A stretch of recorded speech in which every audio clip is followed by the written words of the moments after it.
cutting military aid to Ukraine. If Trump stopped US and NATO support, Ukraine might be forced to negotiate. But would that be a true peace deal or just a surrender? Making a deal with Putin, could Trump convince Putin to pull back his troops? If so, what would he have to give in return? Would he lift sanctions? Would he promise not to expand NATO? Each of these scenarios has risks. If Trump forces a rushed peace, it could backfire, leading to future conflicts, just like the Treaty of Versailles after WWI, which led to Wabifei. The harsh reality: war is bigger than any one man.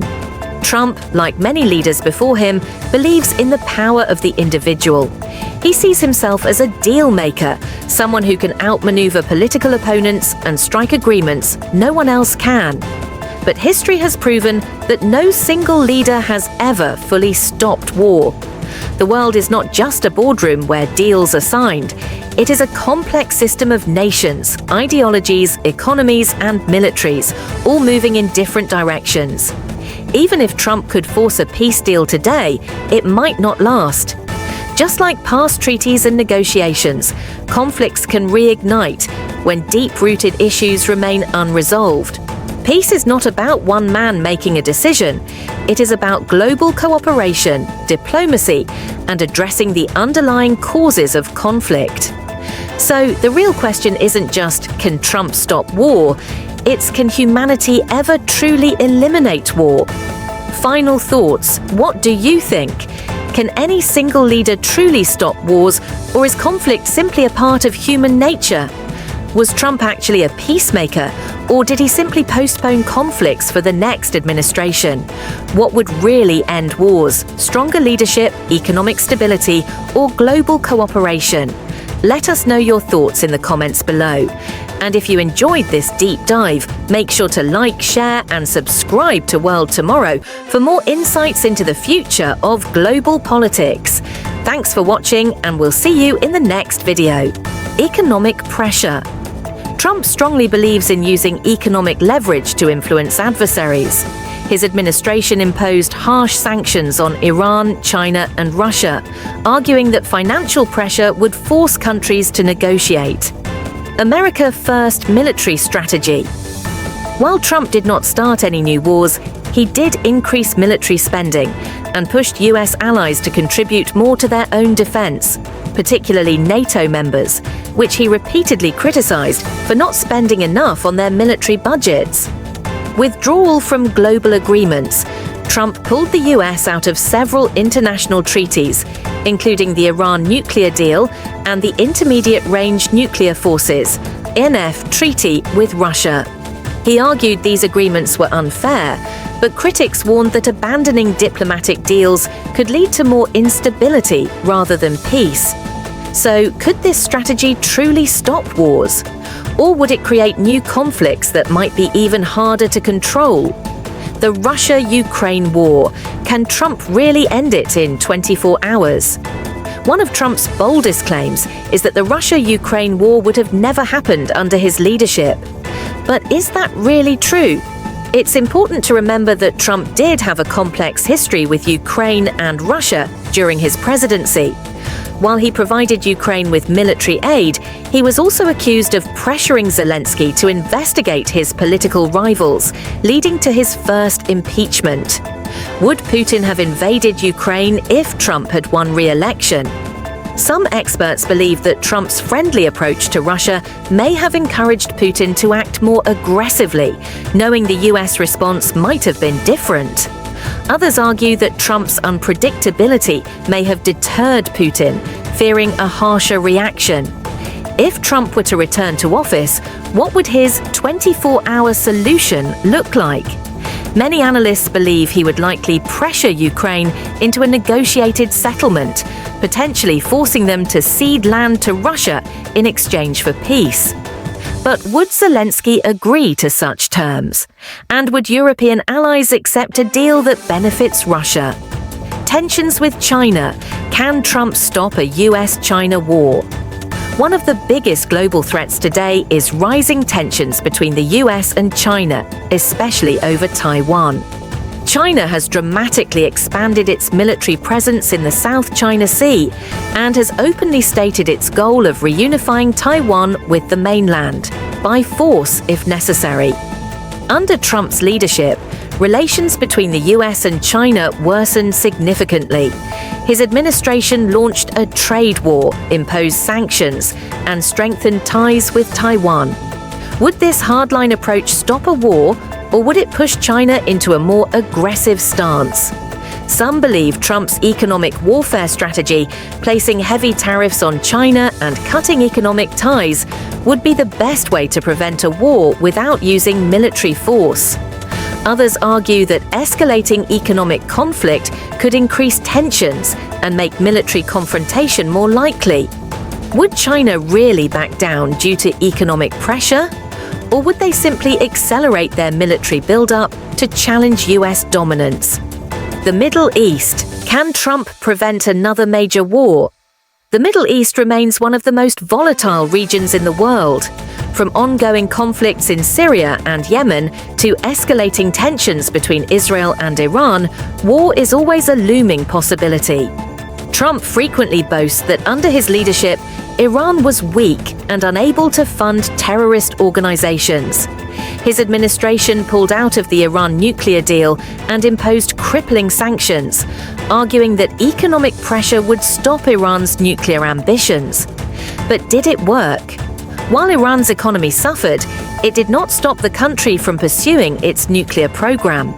In fact, since the US withdrawal, Iran has accelerated its uranium enrichment, moving closer to developing nuclear weapons than ever before. Could Trump return to the negotiating table and secure a better deal than before? Or would his hardline stance make diplomacy impossible, pushing the region closer to conflict? The real question: can one man truly stop wars? At the end of the day, stopping war is not just about one leader. Wars are driven by deep-rooted historical, political, and economic factors that no single president, no matter how powerful, can simply negotiate away. Yes, Trump's foreign policy approach has been unique, a mix of aggression, diplomacy, and economic pressure. But would it truly stop wars, or would it simply shift conflicts in a different direction? If diplomacy were that simple, would global conflicts still exist today? Would leaders like Putin, Xi Jinping, and Iran's Ayatollah really be swayed by Trump's deal-making skills? Or would they see his unpredictability as an opportunity to push their own agendas? War has shaped the course of human civilization. From ancient empires to modern superpowers, nations have fought over territory, resources, ideologies, and power. Even today, despite global institutions and diplomacy, war remains a persistent and deadly reality. Now, former US President Donald Trump claims he can change that.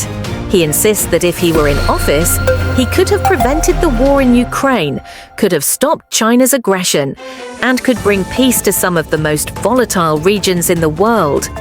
But can he really do it? Would his unique leadership style help prevent global conflicts? Or is this just another bold political promise that is easier said than done? Today, we break it all down: Trump's past decisions, his geopolitical strategy, and whether his approach could truly stop wars from breaking out. Make sure to watch till the end, because this discussion could reshape how we see global security and leadership. And if you haven't already, hit that like button and subscribe to World Tomorrow for more deep dives into the future of world affairs. Trump's vision: ending wars through leadership. Donald Trump has repeatedly claimed that under his leadership, wars would not happen. He has particularly focused on the Russia-Ukraine war, boldly stating that he could end it in 24 hours if given the chance. He has suggested that his personal relationships with Vladimir Putin and Volodymyr Zelensky would allow him to broker a deal that no one else could. But does personal diplomacy really work when dealing with war-hardened leaders who have strategic national interests at play? Let's break down his foreign policy approach: strongman diplomacy. Trump has positioned himself as a leader who can negotiate with anyone, including the toughest world leaders. He met with North Korean leader Kim Jong-un, marking the first time a sitting US president had ever done so. Despite these efforts, North Korea continued developing its nuclear program and remains a major security threat. In a stunning and unexpected announcement, former President Donald Trump has proposed a historic trilateral agreement with Russia and China, aiming to cut defense spending by a staggering 50%. If implemented, this would mark one of the most significant shifts in global military strategy in modern history. But is this a genuine attempt at peace, a strategic economic move, or just another bold political statement? Today, we break down what this means for the future of global security, economic stability, and international power dynamics. Trump argues that the United States, Russia, and China are pouring excessive resources into nuclear weapons. Resources that, in his view, could be better used for economic development, infrastructure, and innovation. He has long criticized the vast sums spent on military buildup, and with this proposal, he hopes to redirect those funds toward more productive areas. But while the idea of reducing defense spending may sound appealing, the feasibility of such an agreement is another story. Trump has made it clear that any discussions will only begin once ongoing conflicts in the Middle East and Ukraine are addressed. However, even if those conflicts are settled, would Russia and China genuinely be open to such a dramatic shift in military policy? Currently, the United States spends over $800 billion annually on defense, far surpassing any other country in the world. China, while still behind the US in overall military spending, has significantly ramped up its nuclear arsenal in recent years. Meanwhile, Russia, despite economic sanctions and a costly war in Ukraine, continues to invest heavily in its military capabilities. A 50% reduction in spending across all three nations would be unprecedented, fundamentally reshaping the balance of global power. But would this truly enhance security, or would it create new vulnerabilities? Supporters of Trump's proposal argue that such a deal could significantly reduce global tensions, preventing unnecessary military escalation and fostering a new era of diplomacy. If successful, this would free up hundreds of billions of dollars that could be redirected toward domestic infrastructure, healthcare, education, and technological advancements. Proponents also believe that reducing military budgets could decrease the risk of nuclear conflict, as nations would no longer feel the need to outspend and outmatch one another. However, skeptics warn that this plan may be far too ambitious and difficult to enforce. One of the biggest challenges would be ensuring compliance. How would the United States, Russia, and China verify that each country is genuinely cutting its defense budget by half? Would there be international monitoring? Would secret military projects continue in the shadows? And more importantly, could this leave some nations vulnerable to security threats from smaller, unpredictable adversaries? Trump's announcement has also sparked significant debate among US allies. European nations have expressed concern that such a drastic reduction in military spending could weaken NATO and embolden adversaries. If the US were to cut its defense budget in half, would countries like China and Russia truly do the same? Or would they continue to expand their military capabilities in secret, knowing that America was scaling back its strength? These are questions that world leaders will undoubtedly be asking in the coming months. Adding another layer of complexity is China's rapid expansion in nuclear capabilities. In recent years, China has been significantly increasing its number of nuclear warheads, with some estimates suggesting that it could match the US and Russia in nuclear strength within the next 5 to 6 years. Trump himself has previously warned about this development, so why is he now proposing negotiations that could potentially limit US military superiority? Some analysts believe this is part of a broader strategic shift, one that prioritizes economic dominance over military dominance. Others suggest this could be an attempt to force China and Russia to the negotiating table under US terms, rather than allowing them to continue unchecked military expansion. Trump has always championed the idea of peace through strength, making this proposal an interesting departure from his usual rhetoric. Is this a sign that he is shifting his approach to global diplomacy? Or is this merely a strategic talking point to gain political leverage ahead of upcoming elections? Some experts speculate that this could be a calculated move to appeal to both conservative voters who prioritize economic stability and anti-war voters who support reducing US military engagement overseas. Regardless of political perspectives, one thing is certain. If this proposal gains traction, it will have massive implications for the future of international relations. For decades, the Israeli-Palestinian conflict has been one of the most explosive and long-lasting disputes in modern history. The world has watched as wars, uprisings, and peace talks have come and gone, yet the cycle of violence continues. But now, former US President Donald Trump claims that if he were in office, the devastating war in Gaza would have never happened. Would his foreign policy have prevented this war? Could he actually bring peace to one of the most volatile regions in the world? Or is this just another political promise that ignores the deeper realities of the conflict? In today's deep dive, we'll explore Trump's Middle East policies, his impact on Israel and Gaza, and whether he could really have stopped the war. Stay tuned until the end for a shocking look at what the future could hold.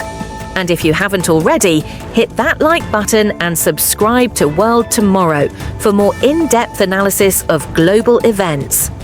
Trump's Middle East strategy, peace or power play? Donald Trump had a very different approach to the Middle East compared to his predecessors. Instead of focusing on traditional diplomacy, he used a mix of economic deals, military power, and strong alliances to shape the region. His main achievements in the Middle East were the Abraham Accords, 2020. Trump brokered historic peace deals between Israel and several Arab nations, including the UAE, Bahrain, Sudan, and Morocco. Withdrawing from the Iran nuclear deal, 2018, he argued that the deal was too weak and instead imposed crippling sanctions on Iran. Moving the US Embassy to Jerusalem, 2018, recognizing Jerusalem as Israel's capital was a major shift in US policy, heavily supported by Israel but condemned by Palestinians.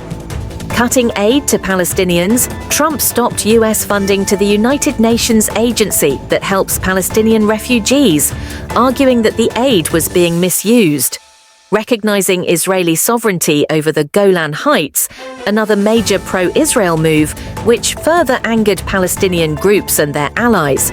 But while these policies strengthened Israel, they also deepened tensions with the Palestinians, Iran, and militant groups like Hamas and Hezbollah.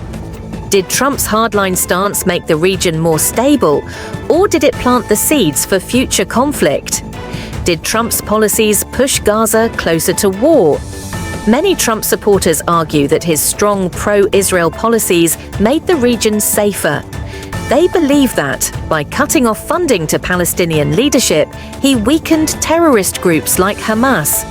By supporting Israel's military, he deterred attacks and kept the region stable. By pressuring Arab nations to make peace with Israel, he isolated Palestinian militant groups. But critics argue the opposite, that Trump's policies actually increased the chances of war by ignoring Palestinian grievances. Moving the US Embassy to Jerusalem and cutting aid were seen as direct provocations against Palestinians.